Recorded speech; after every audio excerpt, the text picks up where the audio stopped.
I think we're going to go ahead and get started. So I'd like to introduce Nick Lanham, who's going to present the Delta kernel for Rust and Java. All right. Yeah, thanks for coming, everybody. You guys can hear me, right? Cool. Yeah, so I'm going to be talking about the Delta kernel for Rust and Java. It's going to kind of be more of like a high-level view, some of the things we've been up to, some of the lessons we've learned, some of the differences that have happened between the kernels. I'm going to, oh yeah, I have some slides that I got yelled at for not having in my deck initially, so you have to all look at these for a second. OK, there we go. I'm going to spend a little bit to talk about what is the Delta kernel anyway. For people who are already familiar with the kernel, this part might be a little bit slow, but I think the rest of the talk doesn't make a huge amount of sense if you don't really know what it is. There's also a sort of a more deep dive into how this works and like details about the kernel tomorrow at 12:40. Zach Schuerman and Robert Pack are presenting that. So if you find this interesting and you want to know more about like the gory details of how kernel works, that's a good session to check out. Yeah, what is it?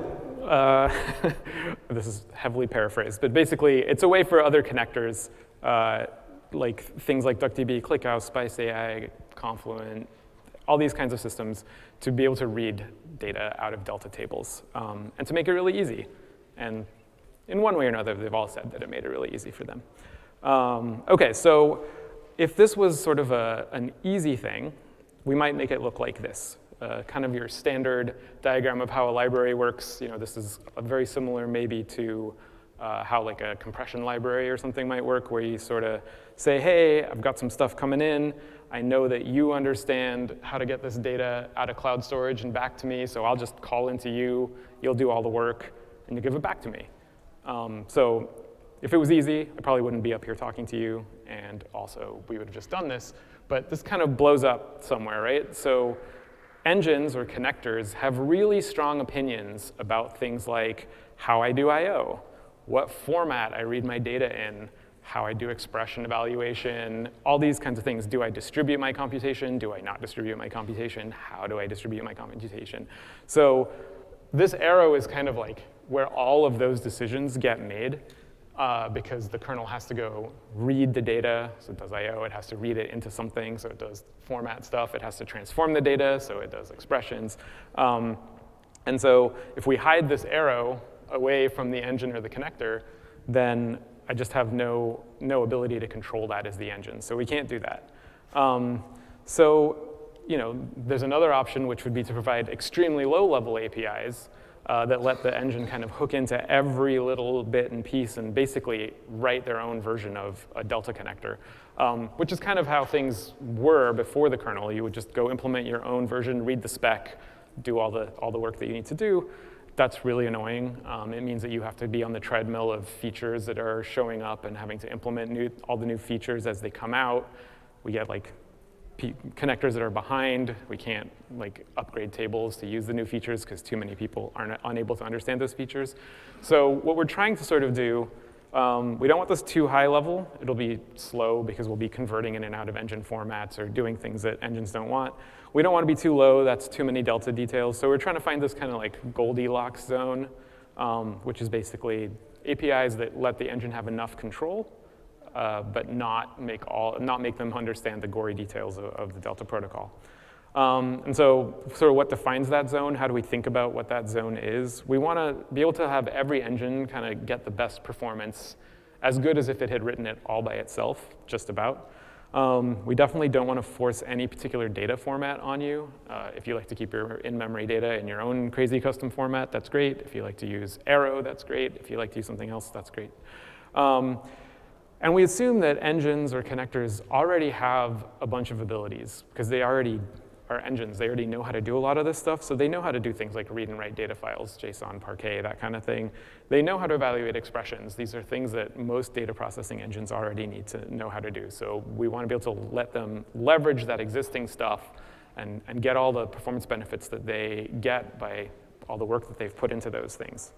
And so we've come up with this kind of thing that we call the U architecture. So basically how this works is queries might come in from the users, and this big blue U, hence the U architecture, is the connector.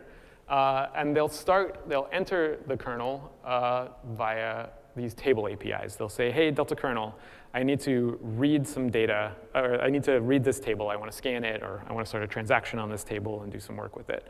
Delta kernel will say, OK, cool. It'll start to figure out what it needs to do. And then as soon as it needs to do any actual real work, like the I/O, data reading, expression evaluation, it'll come right back out to the engine via an interface that we call the engine APIs. So for all the Java people in the audience, it's an interface. For all the Rust people in the audience, it's a trait. And this is just a set of things that are basically functions that allow kernel to read JSON, read Parquet, evaluate expressions, all the things I just said, right? So we come right back into the engine to do that work. So the engine can go off and schedule that work however it wants, do all of that, and then it can give that data back to the kernel, and kernel can do more work. And I'll talk a little bit later about the data model that we have for representing this data that comes back. I think that's a bit of an interesting case where we actually diverged between Rust and Java because of the way that those two languages handle sort of data ownership issues and things like that. So that might sound like a lot of work. Implementing all of these APIs for reading JSON and Parquet and evaluating expressions requires you to understand a fairly large surface area. It lets you leverage all of your nice, good benefits of your engine, but you might sort of think, well, I don't really want to spend all this time hooking up my expression evaluation to kernel expressions, understanding all of the data model stuff about how I represent data to kernel. I just want some data. So we've done that hard work for you, at least on the Rust side, and on the Java side. But on the Java side, the data that you get back is more like it's going to implement an interface that you can pull out. It won't be in your own engine format as much. On the Rust side, we use Apache Arrow, which is a really cool in-memory format. It's sort of language independent, and it lets you define how you lay out data in memory, and you can do zero copy transfers between different systems. So you could ask the default engine, so that's what we call this, to go do all the work, and you kind of get back to that original picture that I showed, where it's just like one big arrow, easy, just like a library. You call it, it gives you back data for the table. And oh, right, I was like, I should have put a slide in that had that picture on it, and there it is, right? So if you use the Delta kernel plus default engine, and you are committed to Apache Arrow, then you can get everything for free. Or not for free, but it becomes really easy to use this library. Cool, so a bunch of people are using it. It's pretty exciting. We've got integrations from delta-rs, which is a Rust data processing engine. Confluent has written a connector using the Java kernel. DuckDB has integrated it. Clickhouse has integrated it. Spice AI has integrated it. We have a wonderful person here who is doing a .NET integration, who I asked for a logo, and he didn't send me one, so that's why it just says .NET. Maybe someday he'll send me one. But yeah, a bunch of different people are using it. This gives us relatively good confidence that the APIs are somewhat reasonable.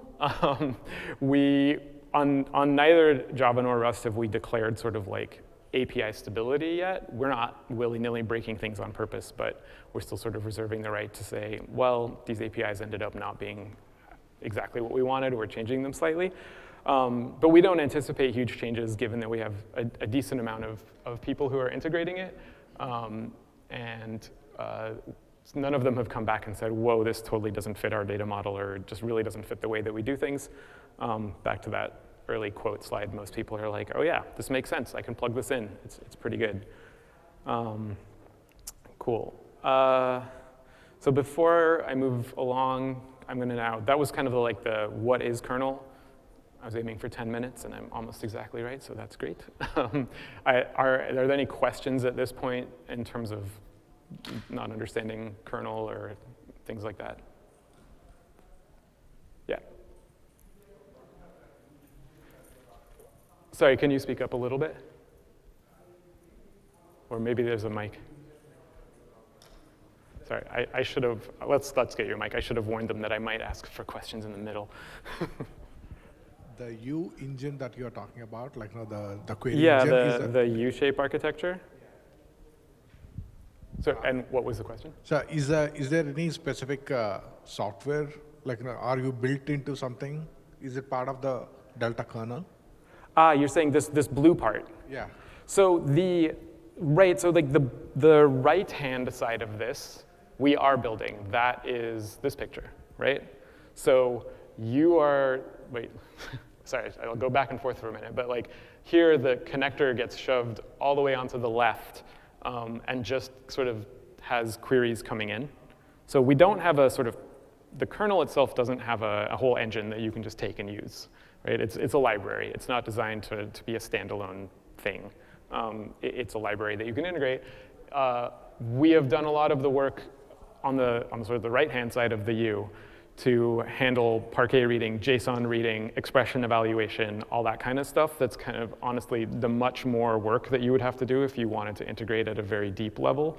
We've done all of that on top of Apache Arrow.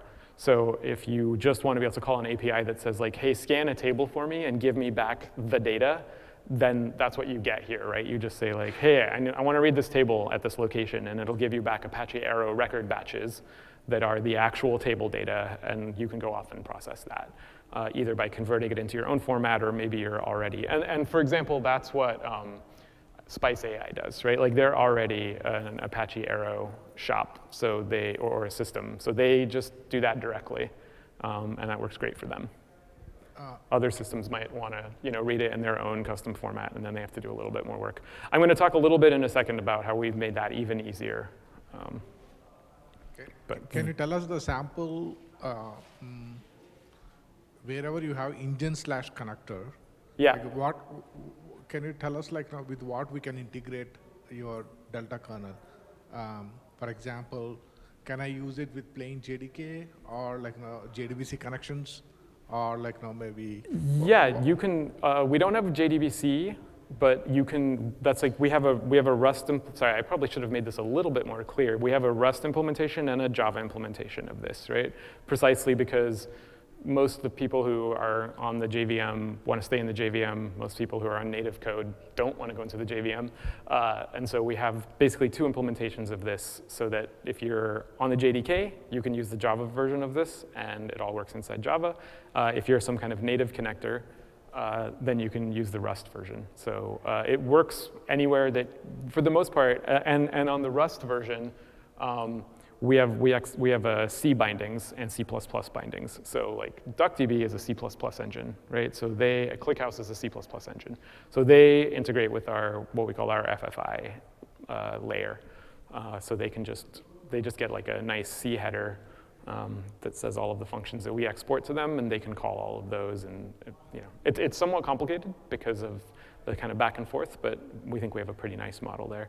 I don't have time to go into like the gory details. I'm happy to talk more about this after. I want to move along a little bit, but I appreciate the question. And if you have more, let's talk after for sure. Cool. So what have we been up to? Delta is a complex thing. As I said at the beginning, there's lots of new features always coming out. So we've been adding lots of different support for different things. We've added write support to both of the kernels, which is a big one. So we can handle appending new data to tables. Also called blind append. We've got CDF support, this change data feed, like kind of subscribe to a stream of what updates, or not subscribe to a stream, but get a list of the updates that have happened over a particular range of versions. We've added checkpoint v2 support. For people who know a lot about Delta, that might be exciting. If you don't worry about it. CRC support is another kind of like low-level Delta feature that can help accelerate and maintain data integrity, very useful. We've added domain metadata support. This is a way for connectors or a particular engine to store information about a particular domain that's relevant to just their use case of the table. So that can get embedded in the table, and they can store and retrieve that kind of information. That's helpful. Log compaction, another sort of accelerate feature. So we take, Delta kind of builds up these small changes deltas, hence the name. And if there's a lot of them, that can slow down reads especially. So we have compaction systems that kind of bring that size down a little bit, so we've added support for that. We've added support for replacing tables, schema evolution, more things like this. So one of the big things we've been up to, I guess the point of this slide at a high level is, there's a lot of surface area in kernel. We've been doing a lot of, in Delta, and we've been doing a lot of work to just kind of add all of that feature support as much as we can into the kernels. There's still a way to go, but a lot of stuff is making it in. And you as an engine or connector developer get all of this mostly for free. You know, there might be an API or two that you have to call, but for the most part, we do all this work and then you get all these features. So that's nice as an engine developer. We've also got a bunch of internal use cases. So, you know, this is something where Databricks is also investing internally into kernel. And so, you know, if you are an external connector, you don't have to worry about, is this something that's going to disappear? Is it going to go away? Databricks is going to continue to support this because we're using it a lot internally. So we've got a row ingestion service. I don't know if that's the final name of it. You might see it under a different name. There was still some debate about the final name, but I think it's going to be called Lakeflow Connect Row Ingestion. This is a service we have where you'll be able to sort of send small rows of data, kind of IoT oriented. I've got lots of little updates coming in. This will accept all of those and build a nice big Delta table for you in the background. That's using the kernel. Managed Iceberg, which you'll hear more about, is using this. Our Delta sharing system is using actually both kernels. They use the Java kernel on the server side, and then they use the Rust kernel on the client side. So they're an interesting customer because they use both sides of it. We're going to start working on a new Spark DSV2 connector that is also going to be using kernel. And there's more internal things that I'm not allowed to talk about yet, but that are using kernel. So Databricks itself is pretty heavily invested in kernel as well. And we want to basically become the narrow waist. Anybody who wants to read or write Delta, you go through kernel. That's the way you do it. New features get implemented in kernel. That's kind of the direction we're moving. And last year I said the same thing, and we're further along that path at this point. It's a great question. It's an early phase thing. I would say we're hoping on the order of a year, but I can't commit to that at this point. I didn't see who asked, but oh, right there, yeah. We know that people want it. We're starting work on it. There's an open source issue that was recently created about doing this, where we're tracking that progress. So you can find that in the Delta GitHub repo. You can ask for timelines, and we'll give them as soon as we have them. But honestly, it's partially just about how much time we get to work on it. Yeah, we've been doing some work to support external integrations. We meet with lots of different people, and you saw a few minutes ago that slide with all those ones, and I just wanted to say thanks to all the people who contribute or who work with us to make those connectors and systems work. They've been super helpful both in having a reason for the kernel to exist and being able to say, hey, this system can read Delta, which is really cool, and in just giving us feedback on what the APIs should look like. So if you have a connector or an engine that you're building and you're interested in getting involved, I'll throw up some stuff at the end for how you can find us. We have a weekly meeting that people can come to and tell us, hey, this API sucks, or hey, this API is great, or whatever, right? Those kind of things. So thanks everybody who has participated. Okay, and then I'll probably take about 10 minutes to talk about some things that we've learned, and then I'll try to leave about 10 minutes for questions at the end. So probably the biggest thing that has affected API design for us, I would say, over the last year is getting out of the engine's way. We had this idea that we would come through in this U shape, and we'd go back and forth between kernel and the engine. And engines are like, that's cool, but really, I don't want this U thing. So, forget about U. V is the new hotness, right? Like that's where we want to be. And so so remember this was the U thing that we talked about before. So V looks more like this. These might be small to read, but I'll just kind of go through it then. So the idea is that the engine or the connector goes to the left first into the kernel, say for doing a scan. And the kernel, using the default engine, will go do the metadata replay. This is the part of Delta which goes and figures out, like, hey, what are the actual data files that you need to read? And then from that will come back a list of the files that you need to read. And we have like an API where you can get that as like a callback or an iterator style thing that just says, hey, read file A, file B, file C. And then an expression that says, hey, after you read that file, you need to apply the following expression, and that will transform the physical data into the logical format that this table is actually represented by. And this has been a really successful kind of model because now, in the phase 3, the connector doesn't need kernel anymore, right? It does its own, it's on like its own path. It can do whatever it wants, which is, I'll go read all the data. I can do that exactly however I want. I never need to come back to kernel. And I can just apply this transformation expression at the end and then continue processing the query as if it was entirely within my own system. So this has been, this has necessitated a few changes in some of the APIs. One of the big ones was just this idea that all of the information to transform a physical file into the logical format can be communicated in a single expression. So far, that has held true. We hope it will continue to. If we find some feature where it doesn't, it'll be tricky, but we're pretty sure that we can keep going that way. Yeah, so this has been a big one. Help with performance, and also just, it lets people not have to implement that whole giant engine API. I probably should have put a slide with like how all the functions on the engine API because it's non-trivial. It lets them not implement that. They're like, sure, you use arrow under the covers and do the metadata replay, and then I'll use my format on the other side, and those two things don't have to join with each other, so that works well. So that's one big learning.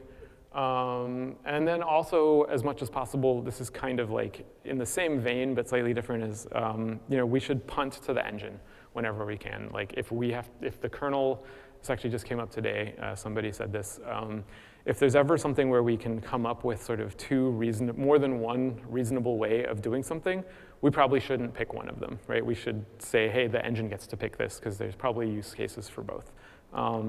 So some examples of this: the kernel doesn't cache anything, right? We won't cache data that you read. We won't cache work that we've done. That's up to the engine to cache it, and then the way that we allow you to take advantage of that cache is to give you incremental APIs. So if you've done a bunch of work to replay the delta log and get a snapshot of the table at a particular point in time, and you've cached that snapshot, and now you want to kind of go see are there any more updates? Is there any sort of incremental new stuff? We'll allow you to pass that back in, and we'll incrementally update that. And so on for other kinds of things. So caching, engine concern. There's more than one way to cache things. We're not going to make a decision about it. I think I already talked about the second point a little bit. Try to minimize engine kernel communication. So we just communicate this final transformation. We don't go back and forth and say like, hey, do this, do that, do the other. And the other big one, which is landing, is about to be done in the Rust kernel and is already done in the Java kernel, are opaque expressions. So different engines probably have different ideas about how you parse a timestamp, how you compare the two dates, how you truncate decimals, things like this. So we're sort of narrowing down the expressions that the kernel needs just for very specific operations to support certain Delta features. And for all the other kinds of expressions, those will become opaque. And the kernel will just say, oh, you have a predicate that you want to apply over this table. Great, just tell me how to call it back with the data, and then you can evaluate it and tell me if this predicate is true or false, and then I know what to do with that. So I can then do all the kind of fancy data skipping, file pruning, partition pruning stuff that Delta does without needing to know exactly how this expression is evaluated. So this will let us reduce our expression language, which is helpful for engines who want to implement it. They don't have to implement this huge expression language. And also lets individual engines that may have really fancy expressions that their users like to use are still able to use kernel and get all of the goodness that those expressions might bring. So that's a big one and that we'll be pushing forward in the near future. Cool, Java versus Rust. This is an exciting topic. No, not like that. This is just some differences that we found in implementing the kernel in Java and in Rust. So in the general case, we really do try to keep the APIs aligned between these two. This is easier for us as kernel developers, mostly for me, because I'm like the one who goes between the two of them the most. But also, internally for people who want to work on it, we might have to implement features in both kernels if they look very different. That's tricky. But I think the interesting thing here is that sometimes the data model or the way that we represent ownership in Java versus Rust really pushes you in a different direction. So we have this thing called engine data, which, actually in Java, it's called columnar batch and column vector. This is the data that comes back when you do a read, right? This is when I ask you to read some JSON or read some Parquet for me, what does the kernel get back to poke at this data? In Java, you have this columnar batch, which is just a bunch of column vectors, and whatever data you give me just needs to implement this interface. And it's a pretty simple one. It says like, hey, I've got some vectors with names in them, and you can call things like getString, right, with a row ID. And all the ownership here is handled by the JVM, right? So like I might have read this data. I give you this column vector. You call getString with some row. The kernel can hold on to that. And the engine can throw it away. The engine's like, cool, I did the work that you wanted me to do. I've let go of that data. But as long as the kernel is holding on to it, the GC is good. And it's like, OK, cool, that string needs to stay in memory.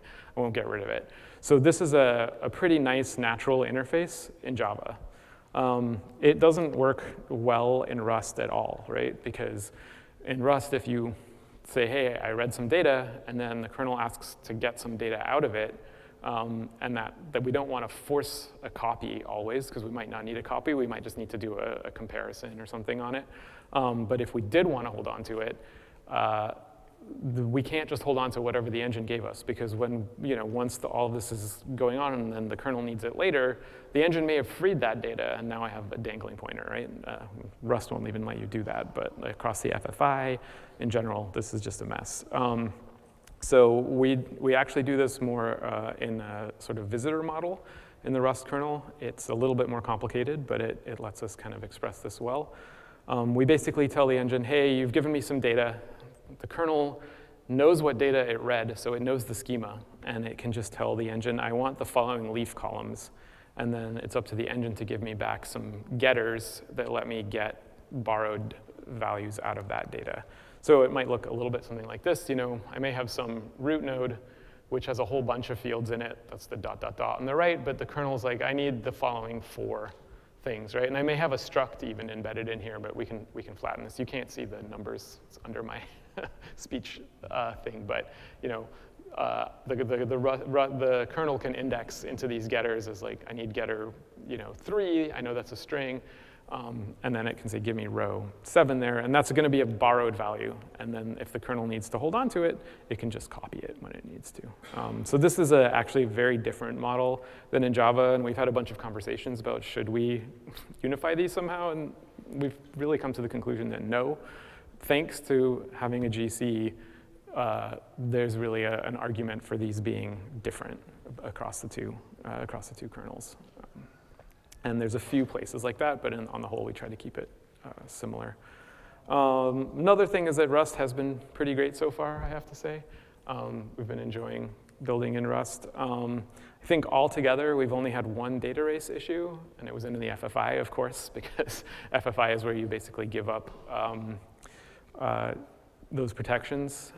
We returned an iterator to the engine, which was not protected in any way. from multiple threads. And then some engines wanted to access that iterator with multiple threads, and things blew up. So you do have to, if you're doing sort of FFI unsafe, go across the boundary thing, you have to think pretty hard about that stuff. But other than that, we've actually had very few issues. We've done some pretty large refactors, and the compiler is really helpful. It really kind of lets you do that nicely. The one place where we're still fighting, and I think most people who spend a lot of time with Rust will agree that like the sync async world is a little bit challenging. I see a few heads nodding out there. So currently, the core kernel is all sync because we didn't want to force any opinions about which async runtime you would use. We didn't want to force opinions that you had to understand async. Async is pretty hard to model over the FFI boundary as well. I won't say impossible, but it definitely adds a bunch of complexity. So it's very difficult to kind of abstract away this difference between synchronous and asynchronous execution. What we're starting to realize at this point is that ends up penalizing async engines, which are actually in the Rust world sort of the vast majority of things, right? So it works, but we think that there's probably a space that we need to start investigating now, which says, all right, we might need to have kind of like the async version of this that we're hoping doesn't have to be its whole own thing, but we're not entirely sure yet. So that's a big thing that's upcoming. If that's interesting to you, again, please join in. It's all happening in the open source, where we'd love to have people. And the other thing that's surprised us, I would say, is just how resourceful people are. Some of those integrations that I put on the slide just kind of showed up and were like, hey, we did it. It's like, oh, cool, thank you. And that's surprising because what I will say is that we need a user guide. I think this is my final, or no, I have one more slide, but I might skip it because of time. But I would say if you're getting excited and you want to get involved, that's awesome. We think that the Java and Rust docs are really good at this point. So like at the sort of code level understanding kind of thing, there's pretty good documentation because we've put a decent amount of work into making sure those are good. But what we're working on right now, and hopefully we'll have in the near-ish future, subject to time constraints, is more of a high-level picture user guide, like, hey, you're just getting started with kernel. What are the things you should know? What are the big high-level abstractions? What's the process? All that kind of stuff. So that is missing right now. So if you're looking for it and wondering and thinking, man, that would be great, we know, we'll get there. We need this internally and externally, right? Like we have internal people who we ask to help out with features, and they're like, how do I do this? And then we have to meet with them, and I don't have time to meet with every single person who does that. So yeah. I think oh yeah, great. So here's the place to get involved or to integrate. So there's a Delta users Slack, and there's a Delta kernel channel there. All of the people who are like regular developers on the kernel hang out there. We'll see your messages. There's also, these are the places where you can find the two different kernels. They're both on the Delta IO organization. The Delta Java kernel, that's the top one, probably should have labeled that, is part of the overall Delta project, right? So that has existing open source Spark, Delta, and various other things, but it lives under this kernel directory within there. So it's unfortunately a gross URL, but that's what it is. Kernel RS has its own repo because it's Rust, and we didn't want to lump it in with all that Java code. Cool. I think I had a little bit of stuff to say about FFI being tricky. Maybe I'll just shout out that like if you're doing any FFI development in Rust, I would highly suggest Miri. It's very cool if you just write tests that execute your code. It can all be in Rust. You can have these like extern functions, but you test them from within your Rust unit tests. And if you run Miri, it'll tell you that you screwed up your memory management in some way or another. And it's super helpful. And yeah, I'm not going to bother with the other bits. It's still good. So yeah, thanks everybody, and I'll take questions for 5 minutes.